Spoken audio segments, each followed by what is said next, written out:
जन्म, ज्ञान और धर्म को नई दिशा देने वाले महात्मा बुद्ध का जन्म 563 ईसा पूर्व गंगा के मैदानी भाग में नेपाल के लुम्बिनी कपिलवस्तु नामक स्थान पर हुआ था। इस समय भारत को जम्बूद्वीप के नाम से जाना जाता था। बुद्ध का जन्म रोहिणी नदी के किनारे बसे शाक्य वंश में हुआ था। उनके पिता शुद्धोधन और माता माया देवी थीं। बालक बुद्ध का भविष्य जानने के लिए विद्वान एवं साधुओं को बुलाया गया। उन्होंने बताया कि यह बालक या तो चक्रवर्ती सम्राट होगा और पृथ्वी पर राज करेगा या बुद्ध होगा। समस्त जीवों के कल्याण के लिए इस बालक ने जन्म लिया है। स्वयं धर्मराज इस पृथ्वी पर अवतरित हुए हैं। यह गरीबों, दुखियों और असहायों को कष्टों से मुक्ति दिलाएगा। दोस्तों, मेरे मोइना इंस्पायर्ड चैनल को एक लाइक, एक कमेंट और सब्सक्राइब कर देना। आगे बढ़ते हैं। विद्वानों और ब्राह्मणों ने बालक का नाम सिद्धार्थ रखा, जिसका अर्थ है वह बालक जिसका जन्म सिद्धि प्राप्ति के लिए हुआ हो।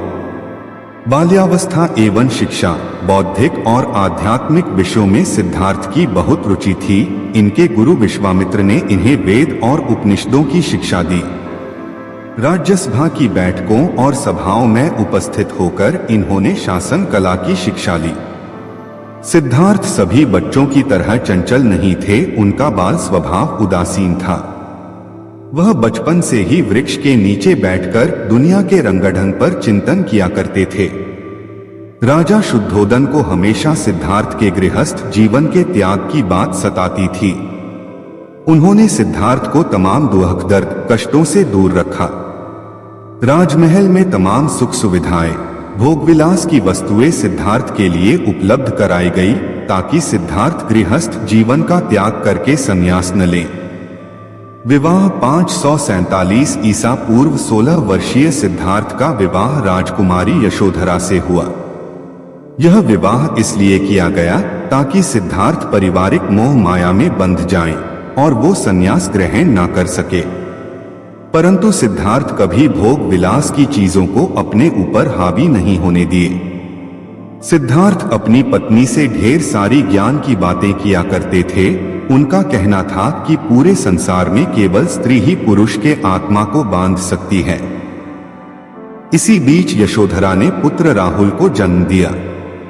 सिद्धार्थ महल में रहकर भी वह बाहरी दुनिया के बारे में चिंतन के कारण भोग विलास की चीजों का आनंद उन्हें फीका लगता था तथा पारिवारिक मोह को कभी अपने लक्ष्य प्राप्ति के मध्य नहीं आने दिया। कभी कभार सिद्धार्थ महल के बाहर घूमने के लिए निकलते थे ताकि वो दुनिया देख सके। एक बार उन्होंने रास्ते पर चलते एक वृद्ध कमजोर व्यक्ति को देखा जो झुककर चल रहा था। उसकी आंखें धंसी हुई थी। यह दृश्य सिद्धार्थ के मन को काफी विचलित करने वाला था। इससे उन्हें दुनिया की दुखों का अंदाजा हो गया। फिर उन्होंने एक बीमार व्यक्ति को देखा जो दर्द के कारण चिल्ला रहा था। उसके शरीर कांप रहे थे।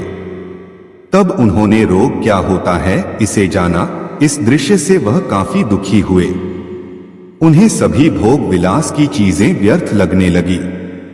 कुछ दूर और आगे जाने पर उन्हें एक शव दिखाई दिया जिसे 4 लोग कंधे पर रखकर ले जा रहे थे और उसके परिवार के लोग विलाप कर रहे थे। इस समय उन्हें जीवन और मृत्यु का ज्ञान हुआ। उन्होंने जाना कि जो व्यक्ति जन्म लेता है वह एक समय मृत्यु को भी प्राप्त होता है। तब उनके मन में विरक्ति की भावना उत्पन्न होने लगी। उन्हें सारा जीवन नीरस लगने लगा।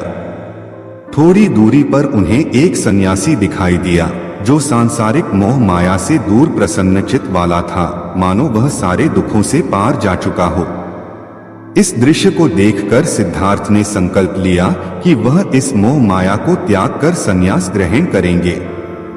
उसी रात्रि सिद्धार्थ ने अपने पत्नी यशोधरा और पुत्र रोहित को छोड़कर सत्य की खोज में जंगल में चले गए ताकि दुनिया में सुख शांति स्थापित कर सकें। ज्ञान की प्राप्ति, सिद्धार्थ परम सत्य और शांति की खोज में गया के समीप उर्विल के जंगलों में पहुंच गए। वहां उन्होंने 6 साल तक कठोर तपस्या की, परंतु उन्हें ज्ञान की प्राप्ति नहीं हुई। तपस्या के दौरान उनका तेजस्वी शरीर नर कंकाल बन गया, मानो मृत्यु उनके समीप हो। तभी जंगल के पास रहने वाले चरवाहे की बेटी सुजाता ने सिद्धार्थ को खीर खिलाई, जिससे उनके शरीर की खोई हुई शक्ति का वापस संचार हुआ। फिर सिद्धार्थ ने कठोर तपस्या का मार्ग त्यागने का निर्णय किया। 528 ईसा पूर्व पूर्णिमा की रात 35 वर्षीय सिद्धार्थ को पीपल के पेड़ के नीचे ज्ञान की प्राप्ति हुई। उस पीपल के वृक्ष को बोधि वृक्ष के नाम से जाना जाने लगा तथा गया में स्थित इस स्थान को बोध गया के नाम से जाना जाने लगा। महात्मा बुद्ध के उपदेश। महात्मा बुद्ध का उपदेश मानव जाति के हित के लिए था। उन्होंने अपना पहला उपदेश सारनाथ में दिया तथा वहां 5 मित्रों को अपना अनुयायी बनाया तथा उन्हें भी धर्म के प्रचार के लिए भेज दिया। महात्मा बुद्ध ने सभी दुखों के कारण और निवारण के लिए अष्टांगिक मार्ग बताया तथा तृष्णा, इच्छा या आकांक्षा को सभी दुखों का कारण बताया। महात्मा बुद्ध ने अहिंसा का समर्थन किया, पशु हत्या का विरोध भी किया। महात्मा बुद्ध के उपदेशों का सार।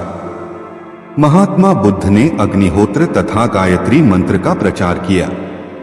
ध्यान तथा अंतर्दृष्टि, मध्य मार्ग का अनुसरण, 4 आर्य सत्य, अष्टांग मार्ग।